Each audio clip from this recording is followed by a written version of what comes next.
My dad's $920,000 inheritance was meant for me. But when my aunt claimed it was a mistake, my entire family laughed at me. You really think he loved you more? My cousin mocked. I stayed quiet until I showed them what he left hidden in the safe. I, 33 female, recently went through one of the most difficult and eye-opening experiences in my life. My dad, who I was very close to, passed away unexpectedly, and I was left as the sole beneficiary of his inheritance, almost $920,000, to be exact. But when my Aunt Margot, my dad's sister, found out, she claimed there was a mistake in the will. She started spreading rumors that my dad didn't mean for me to get everything, even suggesting that he loved me more than the rest of the family. My cousin Ben jumped in too, mocking me and saying I didn't deserve the money. The whole family turned against me, laughing and questioning my dad's intentions, and I just stayed quiet. Until I decided to show them all the truth. Here's the story. When my dad died, I was devastated. It wasn't expected, and it happened so quickly. He had been in and out of the hospital a few times over the past few years, but we thought things were getting better. He'd been feeling okay, talking about taking a trip with me, planning little things here and there. So, when I got the call that he passed suddenly, it hit me like a ton of bricks. I remember sitting in the kitchen, the phone trembling in my hand as I processed the news. The house felt so still, as if the world had stopped turning. My mom was a wreck, of course, but I had to step up. I had to take care of the details, arrange everything. It wasn't just the funeral that was overwhelming, it was also the sudden realization that I would have to handle what was left behind. The day after the funeral, the lawyer called. Suzanne Miller, a woman my dad had worked with for years. She informed me that my dad had left a will, and that I was the sole beneficiary of his estate. It wasn't just his house and car, but a sizable sum of money, $920,000, to be exact. I was shocked. I didn't know what to think, honestly. Dad had always been a simple man. The idea that he had saved up that much, let alone kept it hidden for so long, didn't seem like him. Suzanne explained that the inheritance wasn't just from his savings, but from an old family trust left by his father, my grandfather. My dad had always told me stories about how his father had been quite well off, but I had never really believed it. Dad never showed any signs of wealth, he lived modestly, always choosing experiences over material things. The news made me feel numb. The money didn't matter to me, it was the fact that my dad had thought of me, left me everything. It was his final act of love and trust. But of course, the second my family found out, everything went sideways. The first person to speak up was my Aunt Margot. She's my dad's younger sister, and I can't say we were ever close. She always seemed a little distant, maybe even cold. I mean, I didn't hold it against her. I just thought that's how she was. But when she heard about the inheritance, she called me the very next day. "B," she said in that stern, disapproving voice she always used, "are you sure about this? That inheritance. It was meant for the entire family, not just you." I was taken aback. "What do you mean?" "Dad's will is clear, Aunt Margot. I'm the sole beneficiary." Margot scoffed, and there was this edge in her tone that I hadn't heard before. "B, your father wasn't exactly in his right mind at the end. You know, he was sentimental.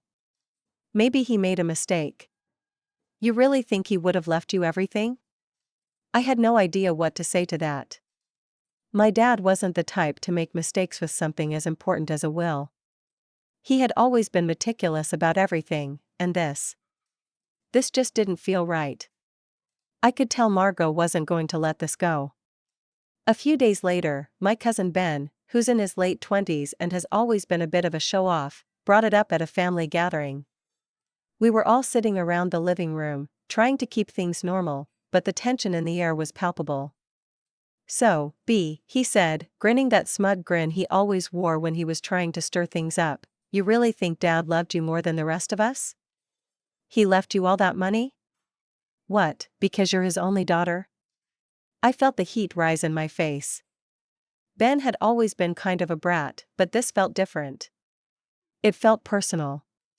It was one thing for Margot to question the will, but now Ben was openly mocking me in front of the entire family. I felt all eyes on me, waiting for a response. I stayed quiet, not wanting to feed into his nonsense. But my silence only seemed to encourage him. Honestly, he continued, you really think that money was meant for you? He was always soft on you. You were his golden child, huh? I looked around the room, and I saw the faces of my other cousins. Most of them had already made up their minds.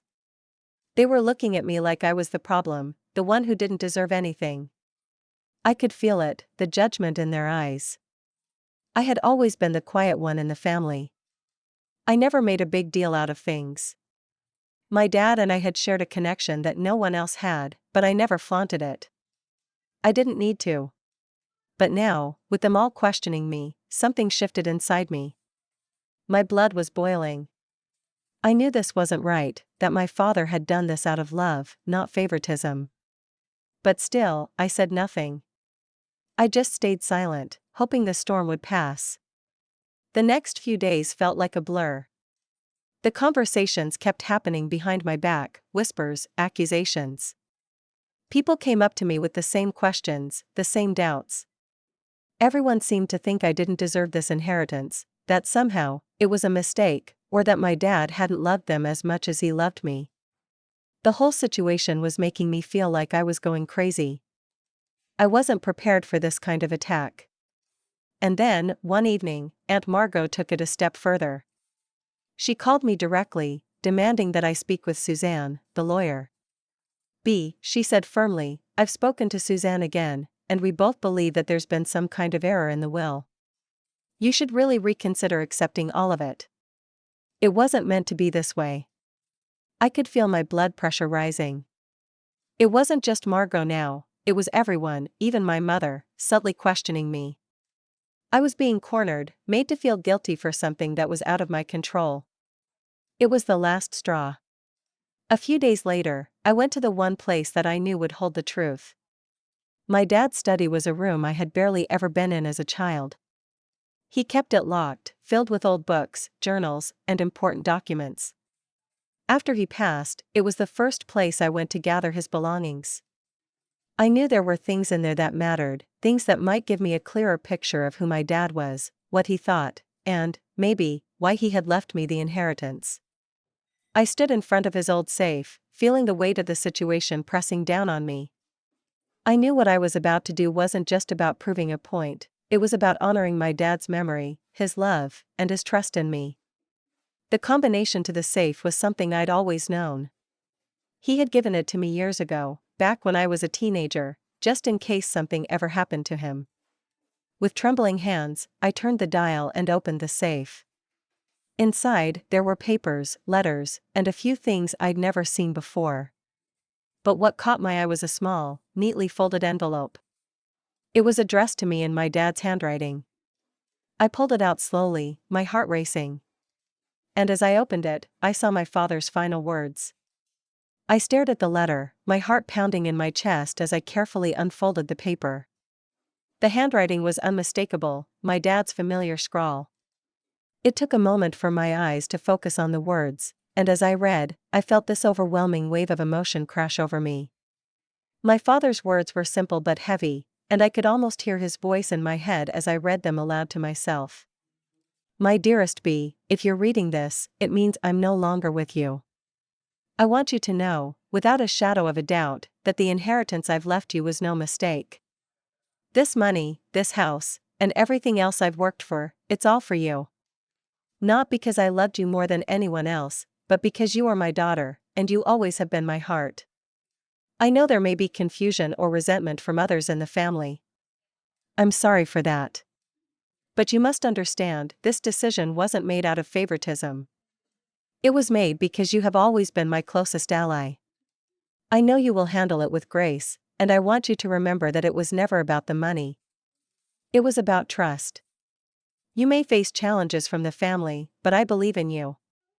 I have always believed in you. With all my love, Dad.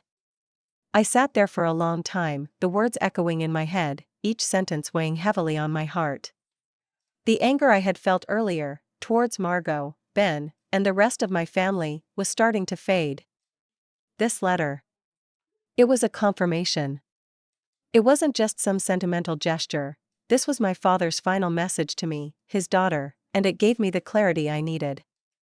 But even though I now had this undeniable proof, I knew I couldn't just go to the family and read it aloud. It would only give them more fuel for their anger and resentment. They were already questioning me, undermining my relationship with my father, and I wasn't about to make it worse by making a spectacle of it. But I also knew that I couldn't let them continue to believe this lie, that the inheritance was a mistake, or that I didn't deserve it. It wasn't about the money. It never had been. This was about my father's legacy, about the bond we shared, and about standing up for what was rightfully mine. So, I made a decision. I wasn't going to let them have the last word. I wasn't going to sit back in silence anymore. The following week, I felt the tension in the air again. Margot had called another family meeting, and I had a feeling it wasn't going to be an easy one. It had been a few days since my discovery of the letter, and I hadn't told anyone yet. But with every passing moment, I knew it was time to confront them. I had to. I arrived at my parents' house, where the meeting was being held. The familiar smell of my mom's cooking filled the air as I stepped inside, but it didn't feel like home anymore. The warmth I used to feel here, in this house where I grew up, was now replaced by a cold, uneasy tension. Everyone was already gathered in the living room, my mom, Aunt Margot, my cousins Ben and Emily, and a few other distant relatives I hadn't seen in years. Margot wasted no time, as usual. She immediately addressed me with that condescending tone I had grown so used to. I hope you've had time to think about things. Suzanne and I have discussed the will, and we're just trying to be reasonable here. You know this inheritance wasn't meant just for you. There's a whole family that's been left out of the equation. I felt my blood begin to boil again. I had heard it all before, but this time I wasn't going to let her steamroll me. This time I wasn't going to be the quiet one anymore. I took a deep breath, then spoke, my voice steady but firm. Margot, I've had time to think. And I've decided to show you something. Everyone stopped talking. The room went silent, and all eyes turned to me. I reached into my bag, pulled out the envelope my father had left me, and placed it gently on the coffee table. This, I said, keeping my voice even, is from my father. There was a brief pause as they all stared at the envelope, confusion crossing their faces. Then Ben, as usual, broke the silence. What's that? Some kind of letter? What's it supposed to prove? I didn't respond to him immediately. Instead, I carefully opened the envelope and pulled out the letter, reading it aloud for everyone to hear. I could feel the eyes of my family on me as I read my father's final words, each sentence ringing louder than the last. When I finished, there was an eerie silence. No one spoke. No one moved. I looked at Margot first. Her face was pale, her lips pressed tightly together as she seemed to process the words she had just heard. But it was Ben who spoke next, his voice full of disbelief. Wait, so? You really think he left all of that for you because you were his favorite? I wasn't sure if I should feel pity or anger towards him, but I pressed on. No, Ben. He left it to me because he trusted me. Because we had a bond, something none of you will understand. He wasn't playing favorites. This wasn't about money. It was about what he believed was right. My mom, who had been sitting quietly in the corner, finally spoke up. Her voice was soft, but there was a sense of finality to it. Margot, you have to stop. This isn't helping. BA's right. Your brother made his choice, and that's how it was. Margot seemed to struggle with this new reality, her usual sharp tone replaced by uncertainty. But this doesn't make sense. He was always so generous. He didn't keep anything from us. Why would he just leave it all to her? I shook my head, not wanting to dwell on her questions anymore. I don't have answers for you, Margot. But what I do have is his trust. His love. And I'm not going to let anyone take that from me. Not you, not Ben, not anyone. There was another long silence as my words hung in the air, and for the first time in what felt like forever, the tension seemed to ease, just a little. I left the meeting feeling both relieved and emotionally drained. My family wasn't going to change overnight. I knew that. Margot would likely continue to harbor resentment, and Ben would never stop mocking me. But the truth was out now. My father's last gift to me had been revealed, and I wasn't about to let anyone twist it into something it wasn't. I walked away from that meeting with my head held a little higher. I had done what I needed to do. But I also knew that this wasn't the end. There was still a long road ahead. The family would have to come to terms with it, whether they liked it or not. After the family meeting, the weeks that followed were a strange mix of silence and tension. I thought, for a moment, that maybe things would start to calm down, that the truth would sink in, and everyone would move on. But as the days passed, it became clear that Margot wasn't ready to let go of her resentment, and Ben wasn't going to stop mocking me. My mom, though supportive, remained distant, as though she wasn't quite sure how to navigate this new chapter in our family's life. It was clear she didn't want to get involved in the drama, but I could sense her discomfort, too.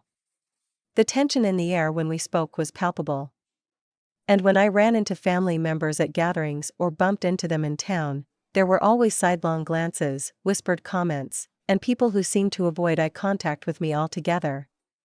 At first, it bothered me. I hated the feeling of being isolated, of having my family turn their backs on me because of a decision that wasn't mine to make.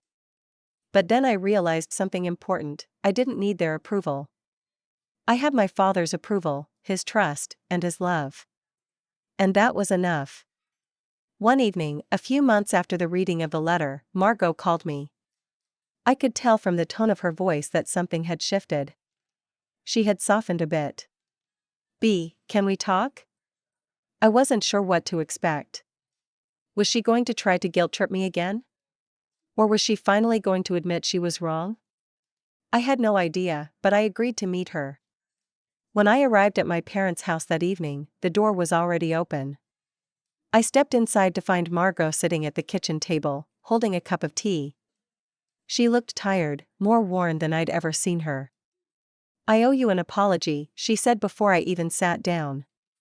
Her voice was quieter than usual, almost tentative. I sat across from her, cautiously, unsure of where this conversation was headed. "What do you mean?" Margot sighed deeply, her eyes avoiding mine. I've been thinking a lot about everything, and I realize I was wrong. I didn't understand why your dad would leave you everything. I thought it was some kind of mistake, or that he was trying to pick favorites. But after reading that letter, I get it now. It wasn't about favoritism. It was about trust. And I'm sorry for doubting you. The words felt strange coming from her, sincere, but guarded. I didn't know how to react. For a long moment, I just let the silence hang between us. "Margot, I never wanted any of this. I didn't want the money. I didn't want to be caught in the middle of this family mess," I said, my voice surprisingly steady despite the whirlwind of emotions inside me. But I had to do what my father wanted. I had to stand by his decision. She nodded, her lips trembling slightly as she set her cup down. "I understand. And I think, deep down, I knew that. I was just angry. Angry that I didn't get the same kind of connection with him that you had. He wasn't perfect. He wasn't always easy to understand. But you two had something special, and I think I resented that." I could see the cracks in her hardened exterior now. For the first time, Margot wasn't the steely, cold woman who'd challenged my every move. She was just a person, vulnerable, flawed, and regretful. I wasn't sure if I could forgive her right then, but I could understand her pain. "I get it," I said, my voice softening. "But it wasn't something I planned. It was just our bond. He was my dad. And I miss him every day." Margot looked up at me then, her expression earnest. "I'm sorry. I should have never said those things to you. I was angry, and I lashed out. You didn't deserve that. And if you ever want to talk if you ever want help with the estate, just know I'm here. I want to make things right. For a moment, we sat in silence again. Then, I nodded. I appreciate that, Margot. I really do. We didn't solve everything that night, but it felt like a step forward. At least now, there was a glimmer of understanding between us. It wasn't perfect, but it was better than the animosity that had hung in the air for so long. As for Ben, he didn't take Margot's apology well. When I saw him a few weeks later, I could tell he still hadn't come to terms with what had happened. He tried to make a joke out of it, but it fell flat. So, you and Aunt Margot made up, huh? He said, his voice thick with sarcasm. That's cute. I looked him straight in the eye, feeling a sense of calm I hadn't had before. It's not cute, Ben. It's real. And I don't expect you to understand that, but I don't really care if you do. He blinked, taken aback by my bluntness. I could see the wheels turning in his head, trying to come up with some smart remark to put me down, but for once, he didn't have the words. You know, I continued, my voice steady, I didn't want this. I didn't ask for any of it. But I'm not going to apologize for something that was my dad's choice. And I don't need your approval. Ben just scoffed and walked away, muttering under his breath, but it didn't bother me. It didn't bother me at all. I had done what I needed to do, and that was all that mattered. Over the next year, things slowly started to fall into place. Margot and I built a tentative peace. She didn't try to claim any part of the inheritance, and I didn't press her to apologize more than she already had. We had small conversations, and she even helped me with some of the estate paperwork when I needed it. We weren't close, but there was a mutual respect between us now, something I hadn't expected. Ben, on the other hand, remained distant. He still grumbled about the inheritance from time to time, but I no longer felt the need to engage with him. The truth was out, and he couldn't change it. His mocking had lost its sting. I used the money wisely, not for extravagances, but to invest in the future. I helped my mom with some of the bills, made sure her retirement savings were secure, and put aside some funds for my own future. I didn't want to flaunt it, but I didn't want to hide it either. It was my father's legacy, and I treated it with the respect it deserved. Months passed, and eventually, the family stopped asking questions. They stopped talking behind my back. And while I couldn't say that things had gone back to normal, they were certainly better. The tension had eased, and I had learned something vital. Sometimes, standing up for yourself is the best form of revenge. It wasn't about showing anyone that I was right or that they were wrong. It was about honoring my father's love and trusting that, in the end, that was all that truly mattered. It's been a few years now since everything with the inheritance happened. Time has a funny way of healing wounds, or at least softening the edges of them. My relationship with my family has never fully returned to the way it was before Dad passed away, but it's better. There's a quiet understanding now that wasn't there before, and I think, in some strange way, my dad's death brought us closer together in ways that didn't seem possible at the time. Margot and I still aren't the closest of relatives, but we found a peaceful middle ground. We've had a few more honest conversations, and while I don't expect us to ever be best friends, I've come to appreciate her presence in my life. She's still the aunt who keeps to herself a lot, but I've learned to respect her more than I ever did before. She's no longer a figurehead of judgment but rather someone I can see as a real person with her own struggles and regrets. Ben, well. Ben's still Ben. He hasn't changed much. But he's no longer the person who can rile me up with a sarcastic remark or a biting comment. The inheritance no longer holds any power over me, or him for that matter. The mocking stopped when he realized I wasn't bothered by it anymore. My mom, who had always been a quiet presence, has found a new sense of comfort in our home. We're not rich by any means, but I've made sure we have enough for a stable, comfortable future. The house still holds the echoes of my childhood, but there's a sense of warmth there now, a kind of peace that wasn't there before. I've learned to be more patient with her, and she with me. We both know how fleeting life is, and sometimes, that's all the understanding we really need. As for the inheritance itself, well, the money is still sitting there, doing what it was meant to do, giving us the security we never had before. I didn't use it for luxury or unnecessary splurges. I didn't buy anything extravagant, no cars or new wardrobes. It's in an investment account, some of it saved for the future, some used for the occasional charity. I've made sure to honor my dad's wishes in the best way I know how, by using it with purpose and respect. But it wasn't the money that changed things. It was the way I stood my ground. The way I refused to let my family's doubts erode the love and trust my dad had in me. It was the silence I chose when I could have fought, and the quiet strength I found in defending what was rightfully mine, not out of greed, but out of love for him and for what he had believed in. That was the real victory. I still miss my dad every day.